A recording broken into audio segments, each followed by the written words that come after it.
By 1932, the United States had been in the grips of the greatest economic downturn, aka the Great Depression, uh, since the country had begun.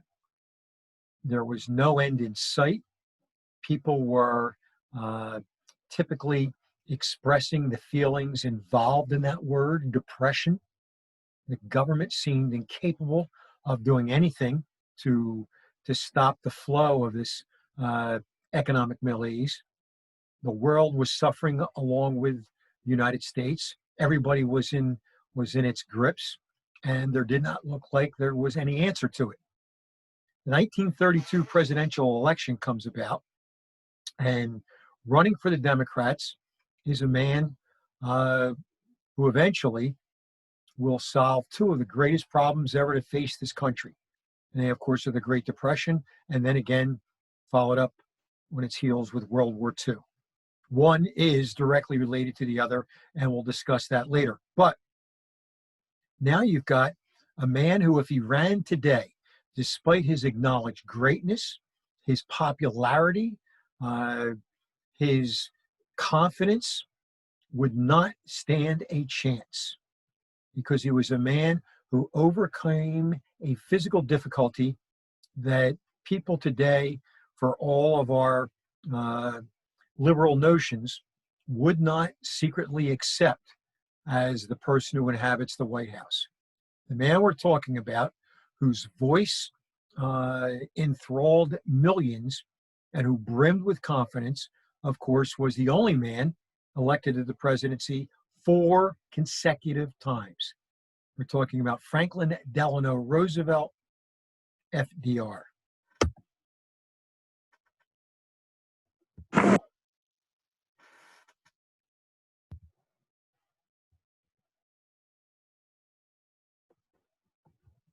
So first of all, let me assert my firm belief that the only thing we have to fear is fear itself. Nameless, unreasoning, unjustified terror, which paralyzes needed efforts to convert retreat into advance. In every dark hour of our national life, a leadership of frankness and of vigor has met with that understanding and support of the people themselves, which is essential to victory. You remembered on that day for that speech, of course, the only thing we have to fear is fear itself. And that was a phrase that's going to be repeated many times by many different people, but it was his in the beginning. And that phrase captivated the American people.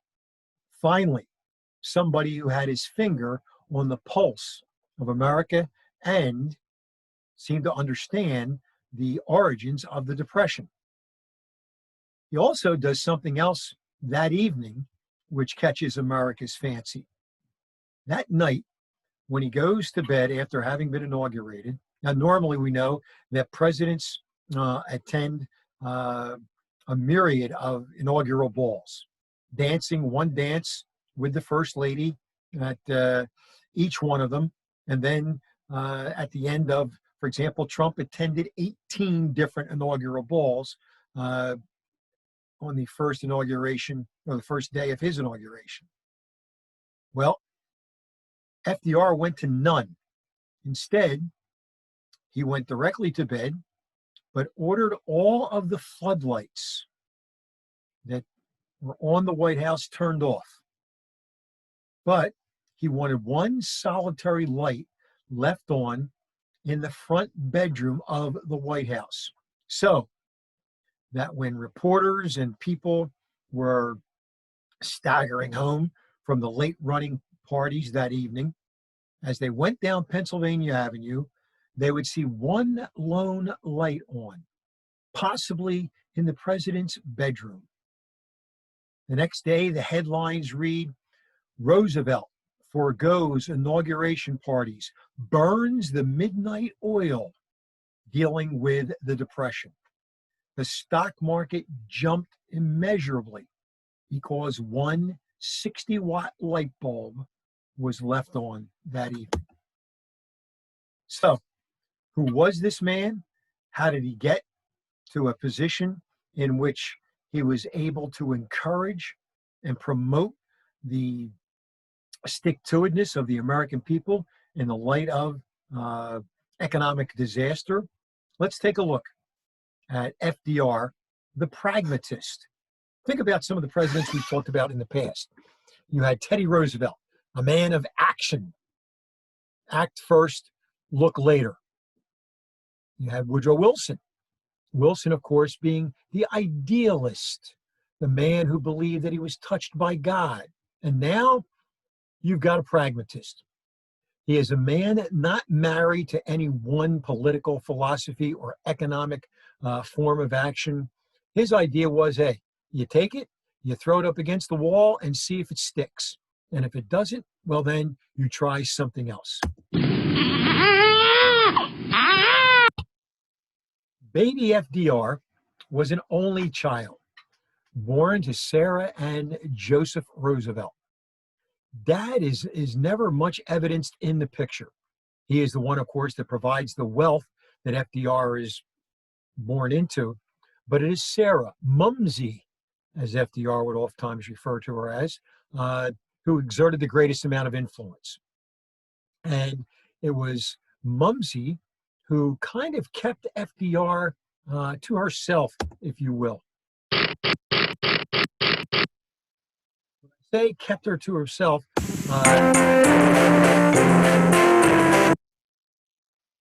Take a look at that picture in the upper right-hand corner. Yes, that's not a girl, that's FDR.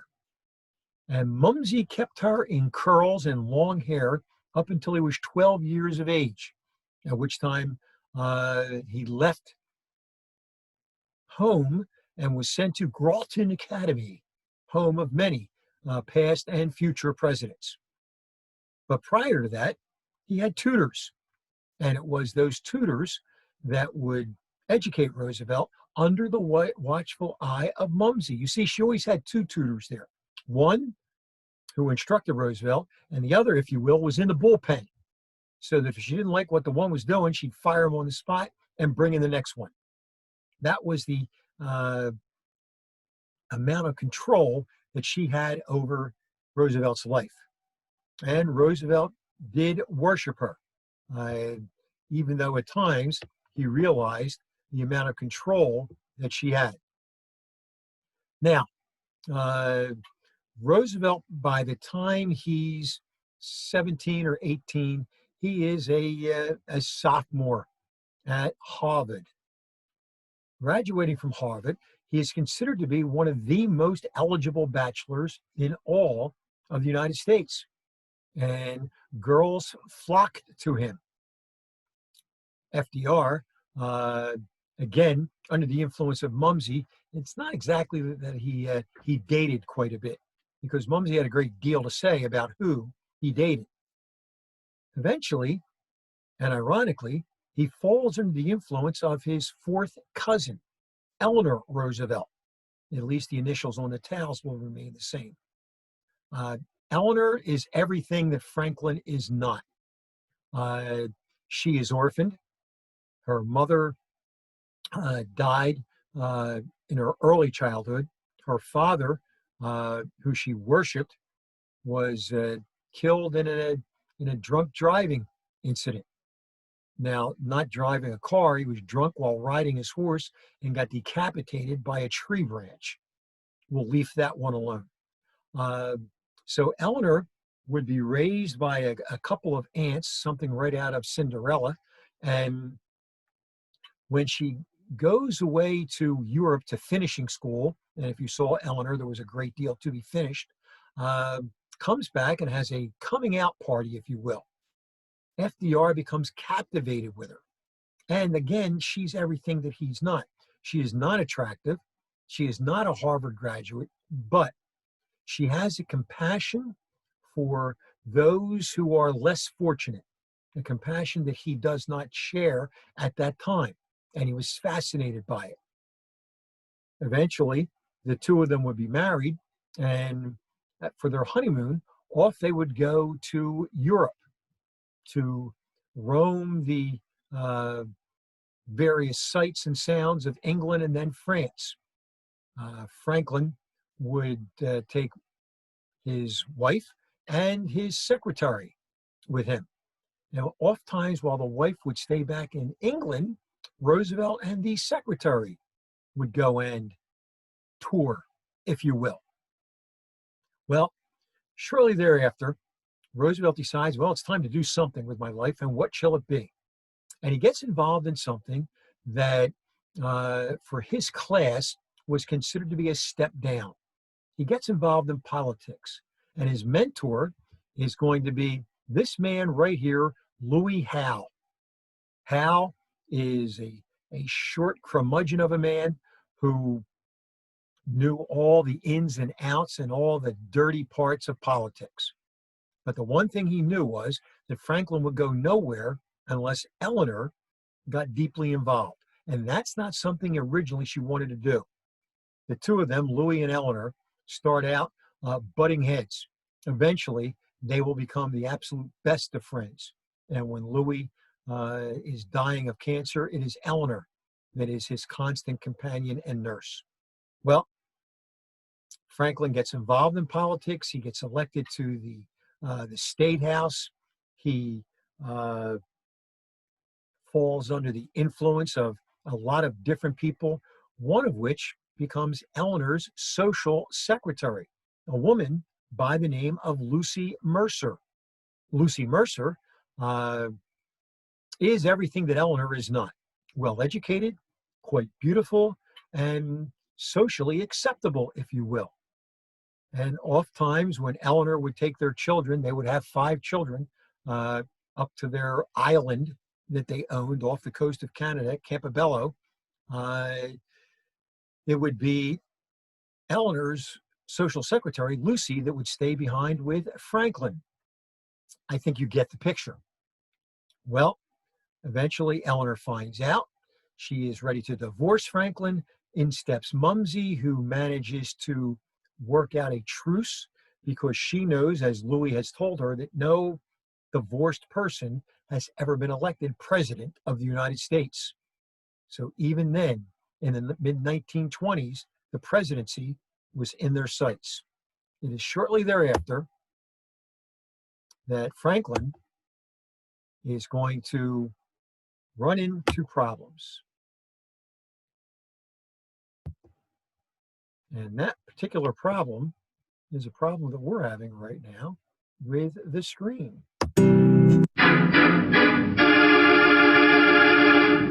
Polio, a disease that crippled thousands. Franklin went swimming one day with children, complained to his wife, who he called Babs, that he was tired and his legs hurt. He went upstairs and laid down, and after that, he would never, ever walk again. His life was over, or so he thought. And Mumsy played right into it, begging him to come back to their estate at Hyde Park on the Hudson River, and there they would have servants who would take care of him and minister to him and take his every need. But it would be Eleanor and Louis that would force him to see that that wheelchair should not be a roadblock in his career. Now, let's think about what he has seen and how this has made him into the person he becomes. Number one, he's rich and he has his mom. So no matter what he does, he's always got a cushion to fall back on. So he fears nothing.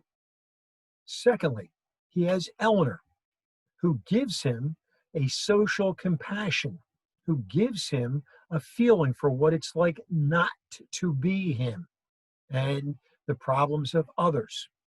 It is Louis Howe that instructs him in the wiles of politics. And finally, it is polio.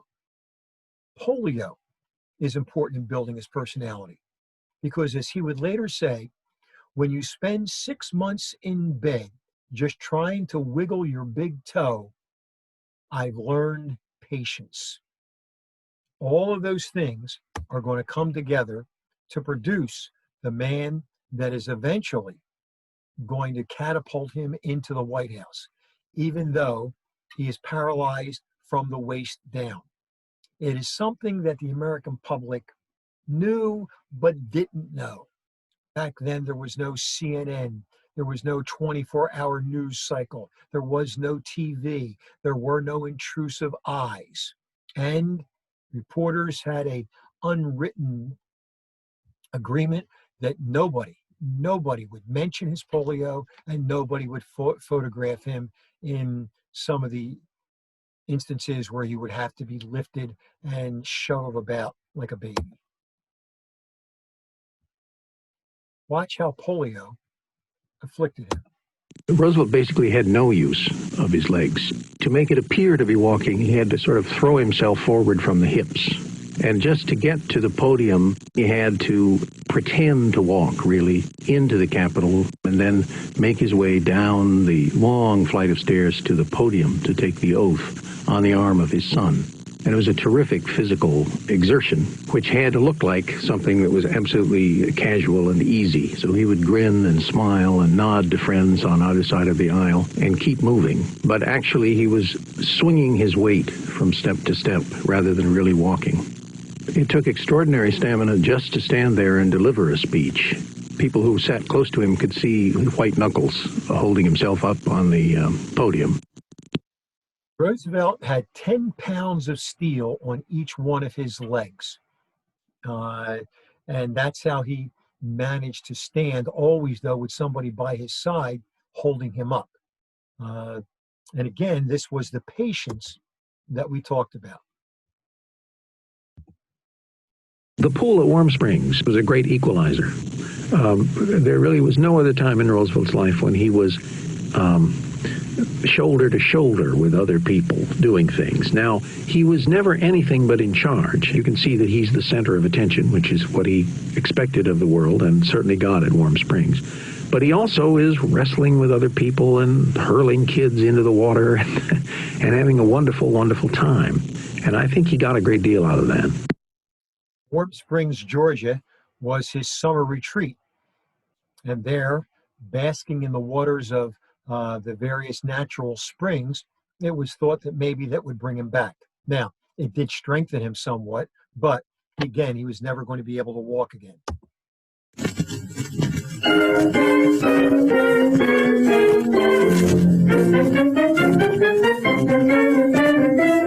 Happy days are here again, the skies above are clear again. Let us sing a song of My friends, may this be the symbol of my intention to be honest and to avoid all hypocrisy or sham. Roosevelt reacting to the song Happy Days Are Here Again upon receiving the nomination for the presidency from the Democratic Party. Now, Roosevelt does something, and this is going to be part and parcel of his 4 terms as president. He flies to the convention in Chicago to accept the nomination. Now, of course, we're used to that today, but back then, he would be the first president ever to receive the nomination in person and accept it, number one. Number two, he flies, which back in those days was an heroic gesture in and of itself. Here's a man who had to be lifted into the airplane. It's cold, people's teeth are chattering, and he flies from New York to Chicago, there to accept the nomination. While the people were waiting for him to come, they heard that song, Happy Days Are Here Again. That becomes his symbol. That becomes his theme song, if you will. And that deep and melodious voice is going to carry the day. Now, prior to this, Roosevelt had been the governor of New York. And while being the governor of New York, he does a lot more than the federal administration in dealing with the Depression problems as it relates to the citizens of New York. So it was only natural that people would look to him to solve the country's problems. So he runs against the incumbent president, Herbert Hoover.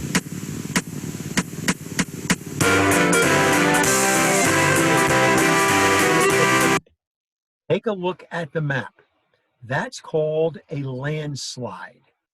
And as you see, he doesn't get Pennsylvania, Massachusetts, and the other New England, or I should say Connecticut, and the other New England states. He does get Massachusetts. So it is a romp. Again, he gets 57% of the popular vote. So Roosevelt has a mandate, and the people want answers, and they want them quickly. The problem is this. Take a look at that political cartoon. Back then, you won on that first Tuesday in November, but you did not get sworn in or inaugurated until late March. So we've got all of November, December, January, February. You have almost 5 months before you're going to be able to do what you want. And as you see there in the political cartoon, you got a lot of people just sitting around waiting. That Hoover train to prosperity, where he promised everybody 2 cars in the garage and a chicken in every pot, has been derailed, and Roosevelt won't be there for at least 4 or 5 months, and the beginning of what will later be called the 100 days. And of course, what he promises is action. This is a day of national consecration.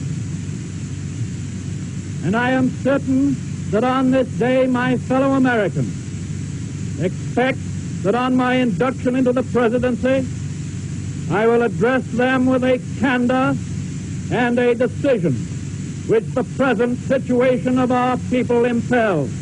This nation is asking for action, and action now. In this dedication of a nation, we humbly ask the blessing of God. May He protect each and every one of us. May He guide me in the days to come.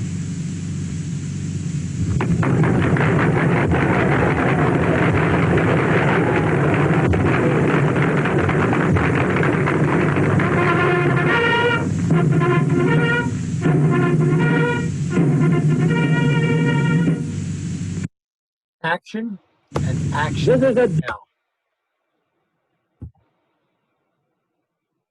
So this promise of change, think about it.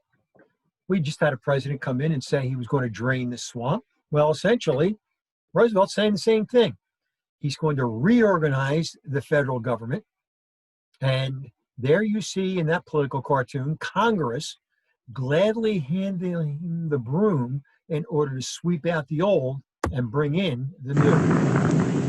And there must be provision for an adequate but sound currency. The government did take action. The measures taken became known collectively as the New Deal. Now, its first step was to offer relief. Civilian conservation camps were established to give young men work. The Works Progress Administration was set up to provide immediate jobs for the unemployed. Government projects were started to employ people in the construction of roads, public buildings, schools, and in education and entertainment. Wages from this works program and direct relief payments to those still unemployed not only gave immediate help, but put purchasing power back into the hands of the people, thereby stimulating an increased demand for goods and encouraging recovery. Contracts were given to private contractors who were able to increase employment, purchase raw materials, purchase capital goods. Later, the New Deal developed an economic policy to safeguard the future.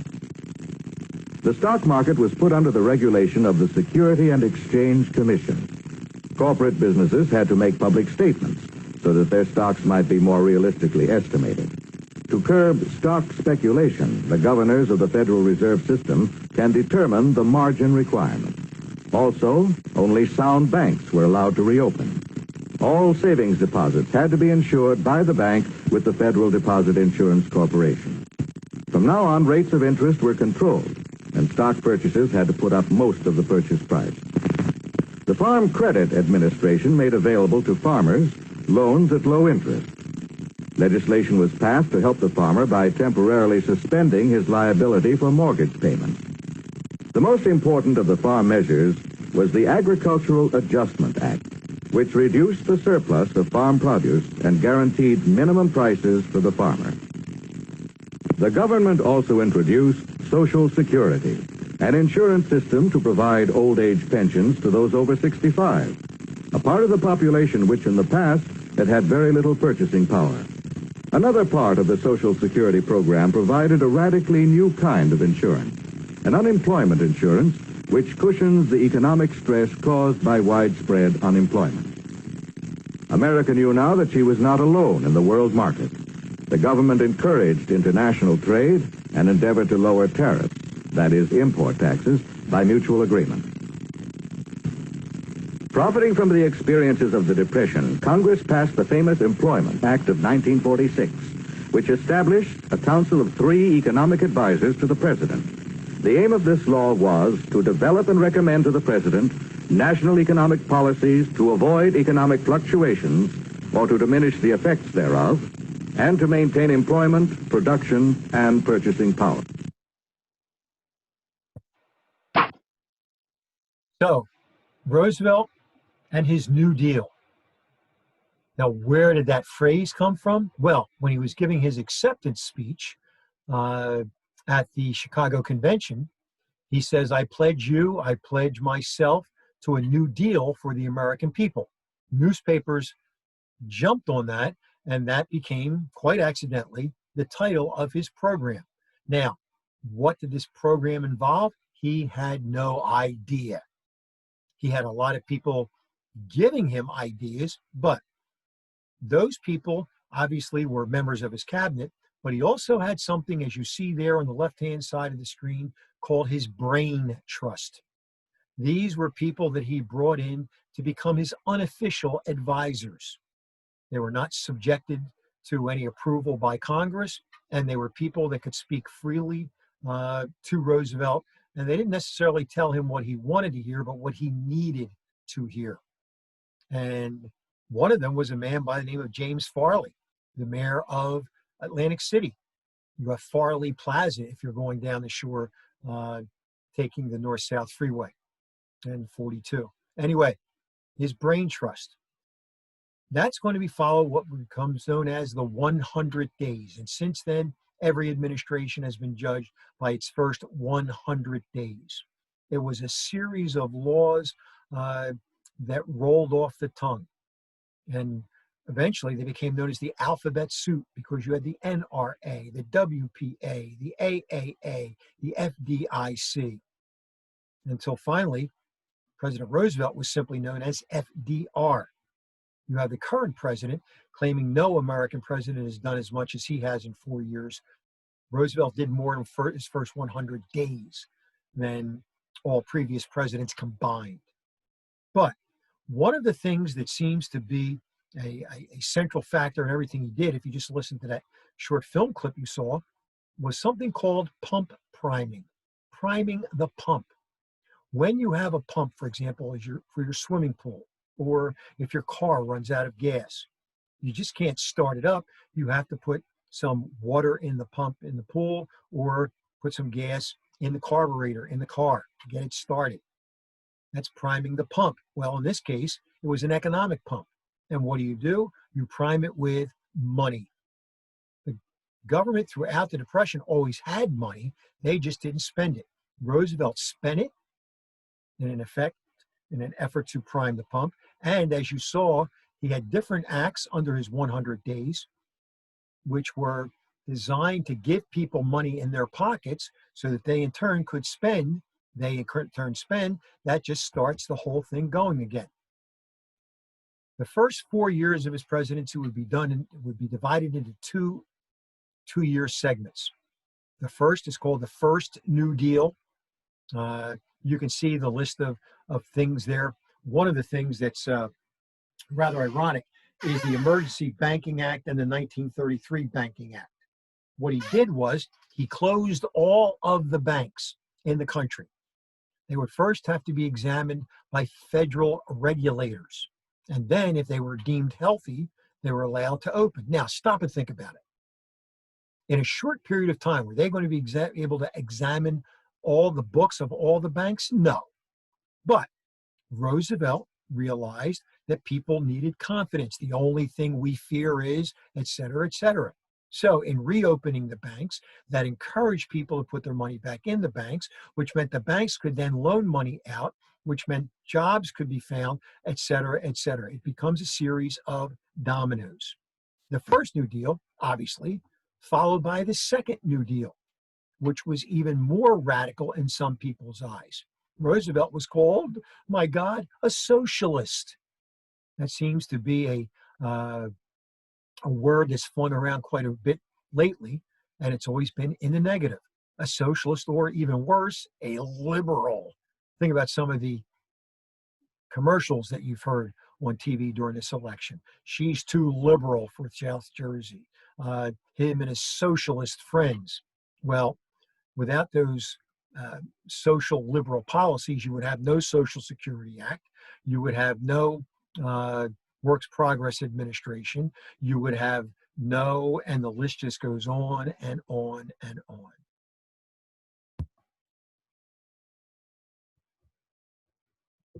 By a vote of 73 to 7, the United States Senate hastened to pass the President's banking measure. It was the most emphatic vote of confidence which that body has given to the head of the nation in many a long year. In the House, the new Speaker, white-haired Henry W. Rainey of Illinois, was at the throttle and running the legislative locomotive in the direction that his party leader, the President, was demanding it should go. Rainey knew it was no time for quibbling.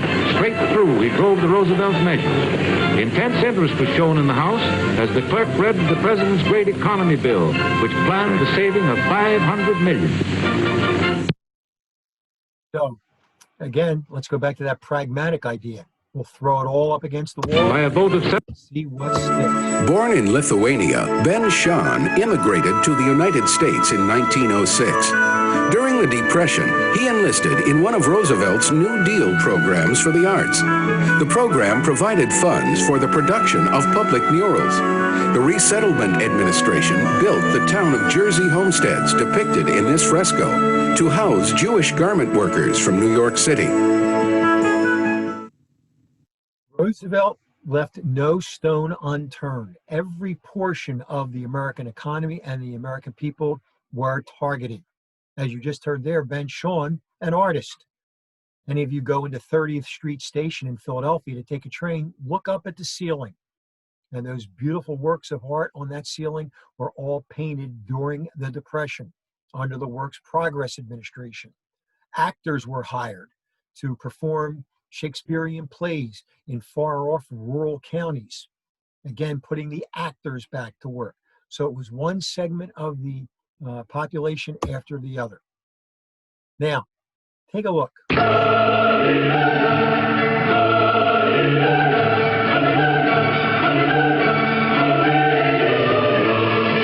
That's Roosevelt in 1933, just after being inaugurated.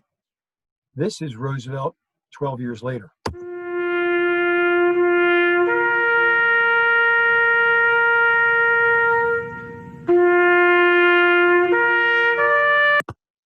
The burden of his country. He was only 64 years of age at that time. Definitely not an old man by today's standards, when we have people running for the presidency at age 74 and 78. So you can see the stress of the job, dealing with two major crises, the Depression and, of course, World War II.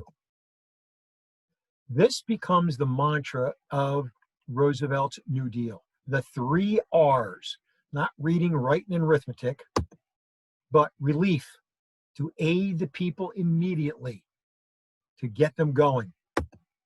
Recovery, to get the economy started on the road. And reform, to make sure that it never happens again. So relief for the individual, recovery for the economy, and reform to make sure that that which caused it never happens again. Every one of his acts that are passed in the 100 days and beyond are a product of one of those 3 R's. priming the pump, putting money back into the economy. $30 billion. Now that would be in the trillions today, just disappeared. Where does it go? And then another 32 billion when the banks closed.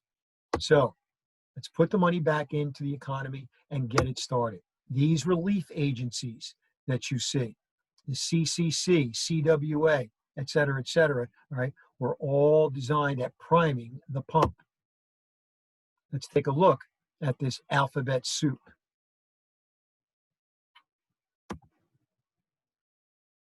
Each one of those, again, aimed at a certain segment of the economy. The CCCs aimed at teenagers. The TVA targeted at a specific geographic portion of the economy, but it was primarily farmers in the Tennessee Valley. The AAA, Agricultural Adjustment Act, again, designed to deal with the problems of the Dust Bowl and farmers. The WPA, the Works Progress Administration, putting people back to work.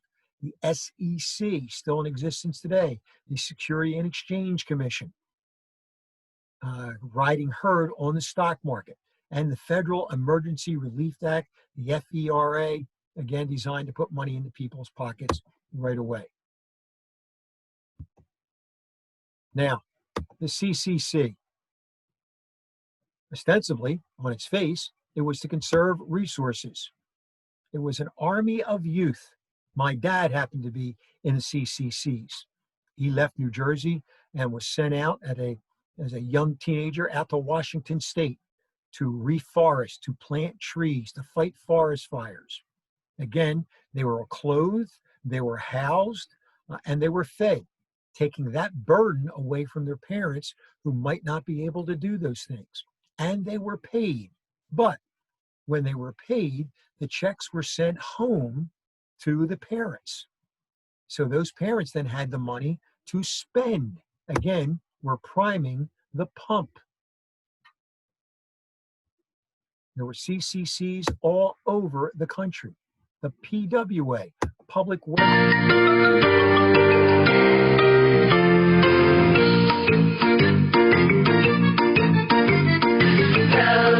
Row your boat gently down the stream. They would build dams, bridges, and other structures throughout the United States. Under the WPA, you're going to have schools built all over the place. Haddon Heights High School, Overbrook High School, on the junior high level. All of those were buildings built during this time period, built with federal money. One of the most daring things that they tried was the TWA, or the TVA, I'm sorry, Tennessee Valley Authority. Relief, recovery, and reform, all three in that particular area. Now, what it did was it brought cheap hydroelectric power when dams were put up to those people who never knew electricity prior to that, all in the Tennessee Valley area.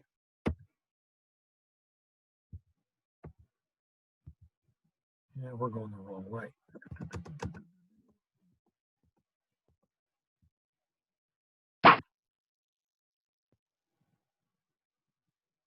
There you see a traveling art show. The building of the Boulder, later the Hoover Dam in Colorado, one of the largest construction projects ever taken on by any government. And then the most controversial, the NRA, the National Recovery Administration, sometimes known by its symbol, the Blue Eagle. What it simply did was, as you see there on the screen, to control the means and methods of production. In other words, they were going to tell you, they being the NRA, how much of something to produce, how long it should take, and what you should charge. This was a way of stopping the overproduction of goods and introducing something called the 40-hour work week and the 5-day week. That way, more people would get the jobs. Instead of having one guy work 60 hours, 7 days a week, you're going to have a bunch of people working 40 hours, 5 days a week. Eventually, this would be challenged in the Supreme Court in what becomes known as the chicken case, Cheddar versus the United States. And they were being told how many chickens they could raise, how many chickens they could pluck a day, again, trying to stem the flow and that, in that way up the price. It goes to the Supreme Court. The Supreme Court now embarks upon a series of decisions which declare unconstitutional some of the laws that FDR managed to get through Congress, such as the NRA, such as the AAA, and other organizations. So Roosevelt decides, well, if you can't beat them, add to them. So the 9 old men, as you see there, 6 of them were over the age of 70.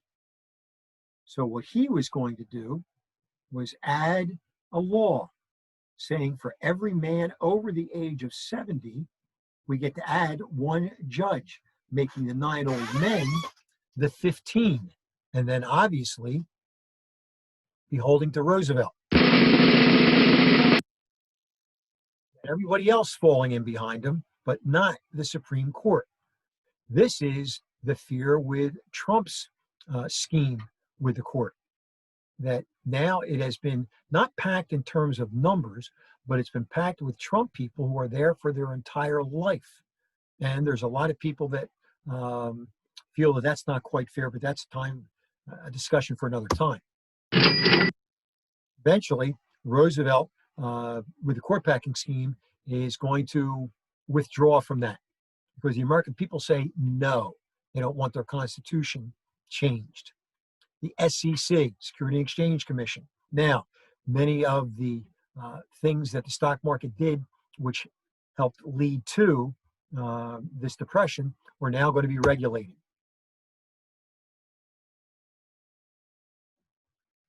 Now, Roosevelt's going to add something that shows you his comprehension of what was helping hold the country back. That's something he's going to add are fireside chats. Trump has his rallies. Roosevelt had the radio. Trump successfully has used Twitter and his tweets to enrage, to bring in to his camp some American people. Roosevelt was going to do the same with new technology, but this technology would be the radio.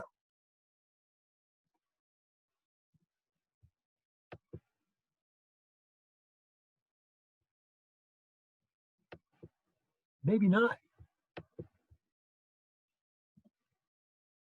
What he did was he would get on radio for maybe 20 minutes to a half hour and talk to the American people as if they were all sitting around the fireplace. And he would level with them, and with that voice, which was a voice made for that medium, he was able to do what a doctor does before you have major surgery. When the doctor comes in and then proceeds to explain to you exactly what he's going to do, thus alleviating perhaps some of your fears. That's what Roosevelt was doing. Again, the fear is the fear itself. So he was going to take that away. Roosevelt's program was the most listened to, particularly during World War II, when people hungered for news from overseas and, of course, the fate of their loved ones. But perhaps the most important addition to his presidency was Eleanor. Roosevelt, of course, being somewhat of a captive to his polio, sent Eleanor throughout the country. She went down into coal mines. She visited farmers. She went into industrial plants. She traveled the length and breadth of the country carrying his message and then bringing back to him her perception of what each one of those groups needed. She became his legs, his ears, his eyes, and in some cases, his conscience. He will run for re-election in 1936, and as you see, It is a landslide. This time, just Maine and Vermont.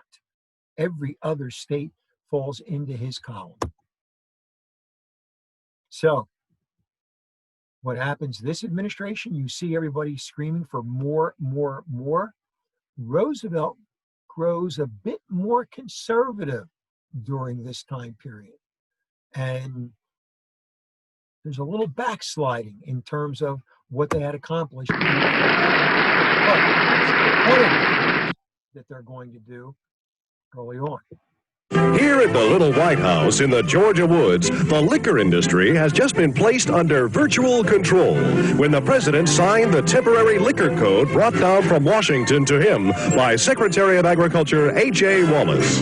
With this matter settled and with December 5th looming close at hand, liquor manufacturers and distillers are speeding production in a big way. And it's not bathtub gin they're turning out, is it, my friend?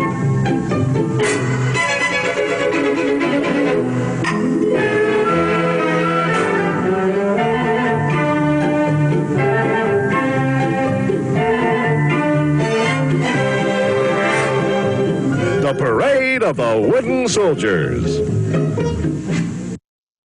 So, 20th Amendment gets passed, prohibition is over, another industry is put back on its feet, and again, the effort by Roosevelt to take into consideration all facets Here at the Little of the economy. But everything he did was not without its critics, and every president, regardless of how popular or how big a landslide they get, is faced with this. While he hears the cheers and hosannas of the various people, he also hears some rumblings in the background. Most of these were ultra-liberal, ultra-leftists. Huey Long from Louisiana,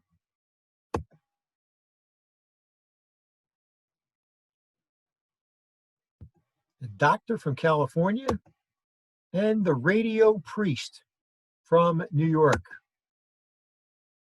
Each of them, every man a king, another man with a pension plan, and another man saying everybody should have a guaranteed annual income. Something, if you remember, Andrew Yang wanted when he ran for president this time. Huey Long, perhaps the most controversial, the kingfish. He was both senator and governor of Louisiana. Now today that's illegal. Back then, considering the times, you can do it. Senator and governor of Louisiana. And what is it that Huey Long, the kingfish, wanted? Let's take a look.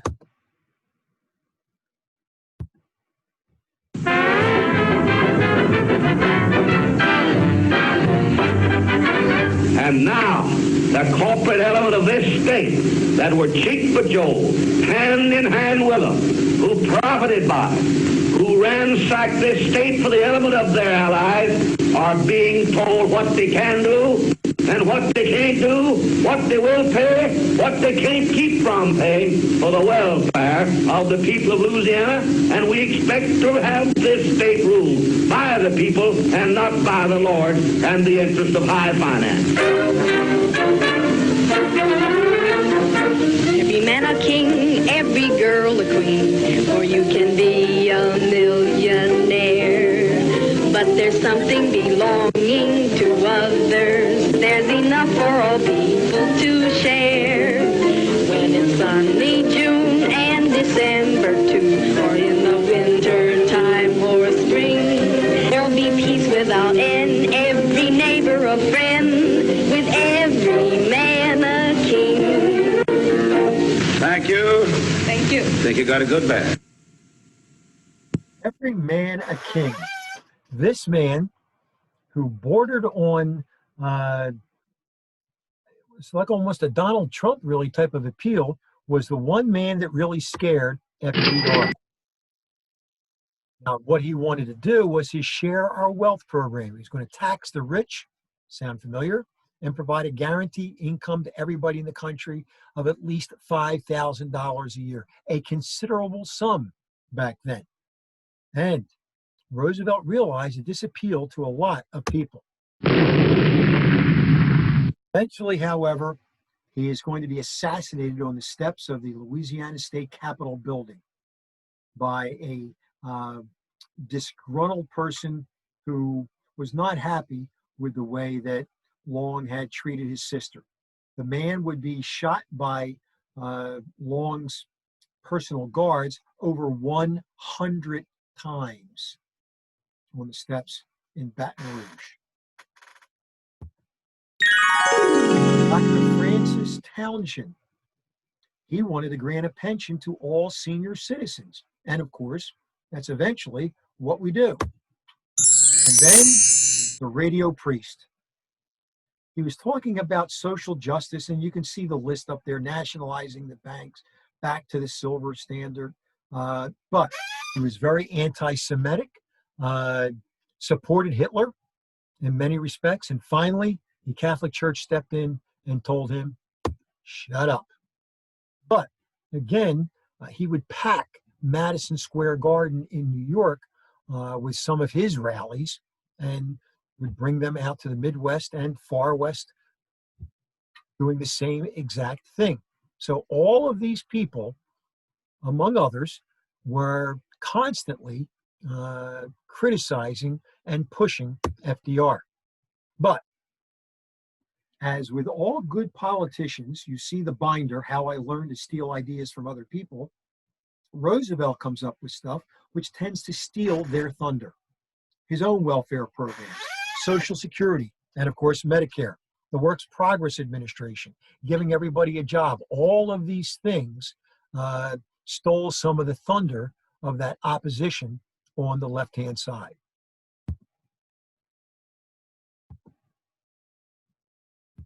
Social Security was going to be, of course, one of his most lasting legacies. But all of this was going to lead, or I should say, be taken off from the headlines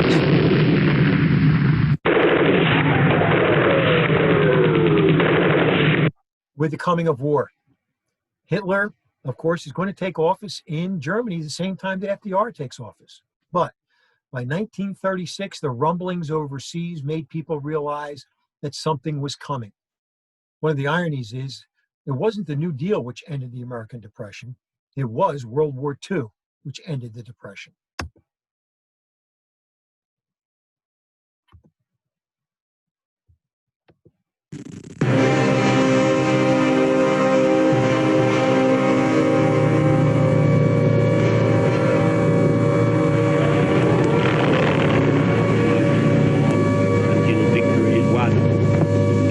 To surrender ourselves to servitude and shame.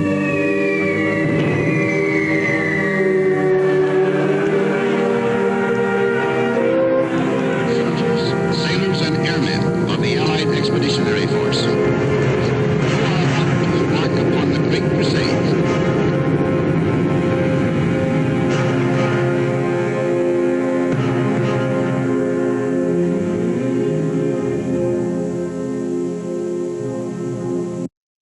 So FDR becomes the first three-term president. As the winds of war are blowing around the world, people realize that they wanted that stable leadership, getting them through this also. So Roosevelt will be elected to a third term and then a fourth term. All told, he's going to serve slightly more than 12 years and, of course, dies in office during his fourth term. The man steadies the ship. The man listens to people, and the man inspired people. That was FDR, and that's how he dealt with the Depression.